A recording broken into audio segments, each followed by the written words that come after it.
And at this point, it's worth asking a very practical question. What would idolatry actually look like in a Catholic context? Idolatry would not be kneeling, kissing, lighting candles, or using images. Those actions themselves prove nothing. Idolatry would occur if a Catholic believed that a statue or image possessed divine power in itself, if it were treated as a god, trusted as a source of salvation, or offered the sacrificial worship due to God alone. In other words, idolatry is not about what the hands are doing, but about what the heart believes and what the act signifies. The Church condemns any devotion, no matter how external or emotional, that replaces God, rivals Him, or treats a created thing as divine. When that happens, the problem is not Catholic teaching, it is a violation of it. Let's say, for instance, a buddy of yours is married. Yet, when walking downtown, you see him leaving a coffee shop with another woman. That catches your attention, so you walk over to get a closer view. He embraces her and says, "I love you, call me when you get home, we should do this again soon." She leaves, and as he turns to leave as well, he sees you and you exchange greetings. And you ask him how he's been and what he's up to, and he says, "Oh, you know, the usual, not up to much, just out for a quick coffee break." And you blurt out, "I saw you hug that woman. You're dishonoring your wife by your actions, and you ought to be ashamed of yourself." Now, at face value, thus far, you are completely in the right and justified in calling out his behavior. But what if he says, "You've completely misread the situation, my friend. That was my sister. She's in town for a conference, so we stopped to get coffee together and catch up."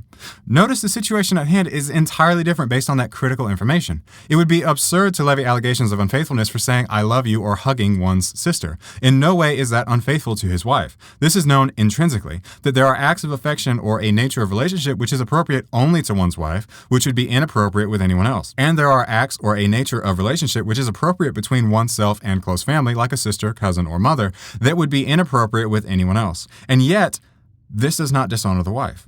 In a similar way, one can venerate the saints without necessarily denigrating the incomparably higher honor they give God. Now, there are indeed ways in which one could dishonor their wife through their relationship with their sister, mother, or cousin. For instance, the husband has a responsibility to provide for the well-being of the family. So while it's not wrong to lend money, it would be wrong for the husband to lend such an exorbitant sum that he leaves his wife or kids lacking. Much in the same way, it is possible for devotion to the saints or to Mary to be inordinate. But the possibility for abuse of a thing does not nullify the validity of proper use of a thing.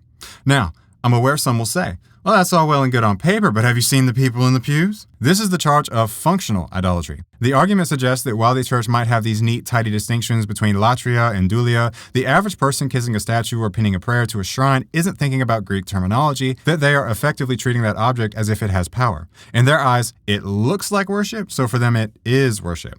At a glance, this objection is a fair observation of human nature, but it's a logically flawed way to judge a faith. We don't judge the validity of a medicine by the patients who refuse to follow the prescription.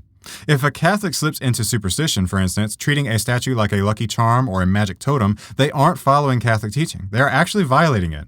The Church explicitly condemns superstition in the same breath that she defends icons. Think of it this way. Imagine a soldier in a muddy trench who pulls out a crumpled, dirt-stained photo of his wife. He kisses the photo and whispers to it, "I love you. I'll make it home to you soon." Does any sane person think he believes the piece of paper and ink is his wife? Does he think the paper can hear him or has the power to save him? Of course not. The photo is a bridge. His affection is passing through the paper to the person it represents. If he becomes so obsessed with the paper that he forgets the woman at home, he has a problem. But the possibility of him getting confused or hyper-focused on the picture over his wife herself doesn't make the photo inherently an idol.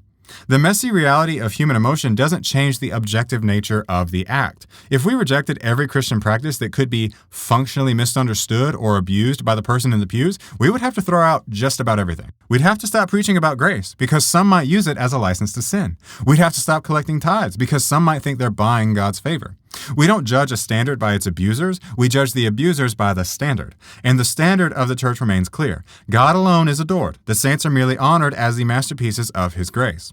Once these distinctions are in place, the accusation of idolatry can no longer remain vague. It must become precise. To sustain the charge, one would need to point to a specific Catholic teaching or a liturgical act and show that it attributes divinity, salvific power, or sacrificial worship to a created thing.